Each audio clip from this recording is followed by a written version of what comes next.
Qadrdonlar, bir yordamlaringiz kerak, poddershkalaringiz. O'zbekistonda tayyor biznes sotilayotgan ekan. Mana Intestni ko'pchilik biladi, ko'pchilik blogerlar reklama qilgan. $120,000 rasxod qilgan ekan mana shu joyga, lekin $80,000 berib yuboraman deyapti. Turklar olib kirgizgan. O'zbekistonda yagona bu biznes. Ko'p blogerlar reklama qilgan, ko'rgan bo'lsanglar. Qaranglar, 120,000 ichida mana bu ofislari, kompyuterni, kofe damlayotgan narsalar, mashinani kraskalarini tekshirayotgan. Xuddi mana shu turish tashab ketadi. Kameralargacha o'rnatilgan. Bu dokumentalni, просто так og'zaki emas, hech kimni aldalmaydi. Mashinani vinkonlari kirgiziladi.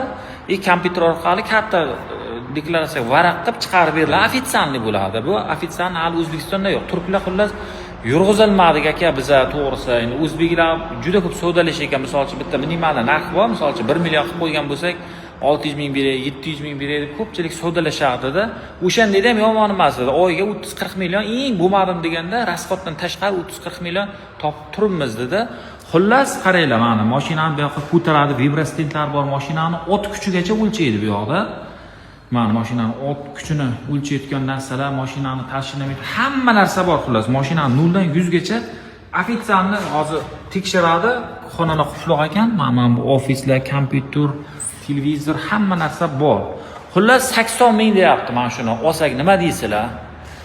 Agar mana shuni olsak, O'zbekistonda yana bitta biznesni biz yo'lga qo'ygan bo'lamiz. Ofitsialni tekshiramiz mashinalarni. Uje shu paytgacha ham aldamaymiz-ku. Boshqa birovlar misol uchun olib kelsa aldanib qolmaydi. Bu biznesga olib kelib, misol uchun mashinasini 500,000, 600,000, 700,000 necha pulda qilib qo'yamiz.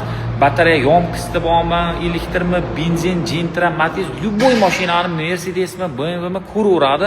Rolls-Roycegacha ko'raveramiz.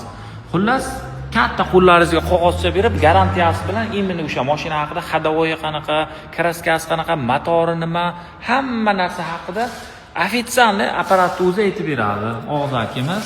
Nima deysizlar? Mana shu biznesda yo'lga qo'yib yuboramizmi? Bitta poddershka qilib yuboraylik yoki $80,000 ga boshqa ish qilgan yaxshimi? Nima deysizlar sizlar?